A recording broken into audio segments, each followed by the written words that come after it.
Bon, l'édito international d'Europe 1. Bonjour Vincent Hervouette. Bonjour Dimitri, bonjour à tous. Vous nous contez ce matin, Vincent, la chute de Thierry Breton. La France voulait le maintenir à son poste de commissaire européen, mais il a démissionné parce qu'Ursula von der Leyen ne voulait plus de lui. Alors, c'est une gifle au visage de la France arrogante et donneuse de leçons. Le pire, c'est qu'elle restera impunie. Paris doit rendre des comptes sur son déficit excessif et n'est pas en état de défier Bruxelles. Le plus humiliant, c'est d'ailleurs de faire semblant de n'avoir rien remarqué alors qu'on est allongé par terre avec la joue qui nous cuit. Mais qu'est-ce qui s'est passé, Vincent ?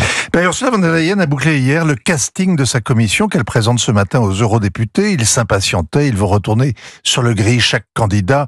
La torture dure 4 heures et tout ça prend du temps. On se souvient de Sylvie Goulard, dont la candidature avait été rejetée il y a 5 ans.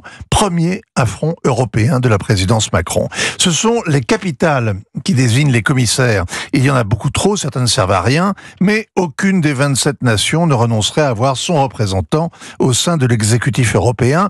La présidente décide ensuite des dossiers qu'elle leur confie. En regagnant son studio du Berlaymont fin août, elle a réalisé que les capitales lui imposaient une demi-douzaine d'anciens ministres de l'économie, une majorité de sexagénaires et seulement 6 femmes sur 27 commissaires. Même pas un quart, quelle horreur! Elle a fait pression donc sur ceux qui n'avaient pas encore désigné leur champion pour que ce soit une championne.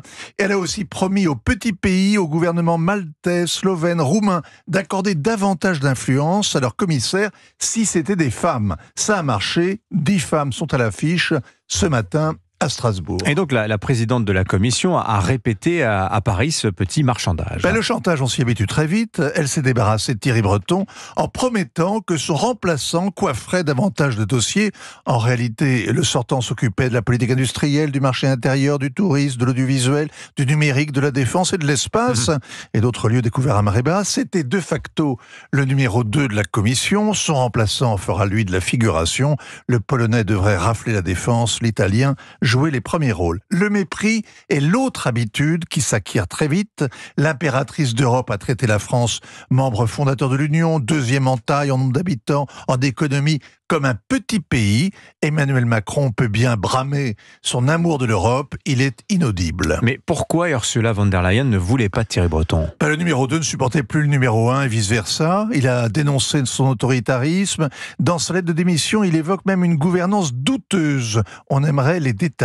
L'hiver dernier, il s'était opposé à ce qu'elle nomme un eurodéputé de ses amis comme émissaire. À cause de lui, Ursula von der Leyen a essuyé un vote de défiance au Parlement, ça ne s'oublie pas.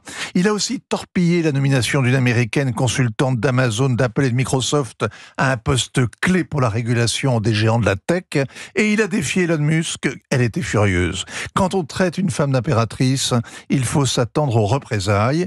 L'Élysée et Matignon ont laissé faire, ça en dit long sur la perte d'influence de la France. Elle faisait tourner hier la machine bruxelloise. Elle est aujourd'hui l'homme malade de l'Europe. On ne lui fait plus confiance. On ne nous fera plus crédit. La Commission parle anglais et agit en allemand. Une autre forte tête vient d'être débranchée d'ailleurs, par Ursula von der Leyen, la danoise Margrethe Vestager, qui était à la concurrence depuis 10 ans quand même. Oui, ça fait 2 de chute. Ainsi va le monde, signature Europe 1, Vincent Hervouette. Et les Bretons la tête dure.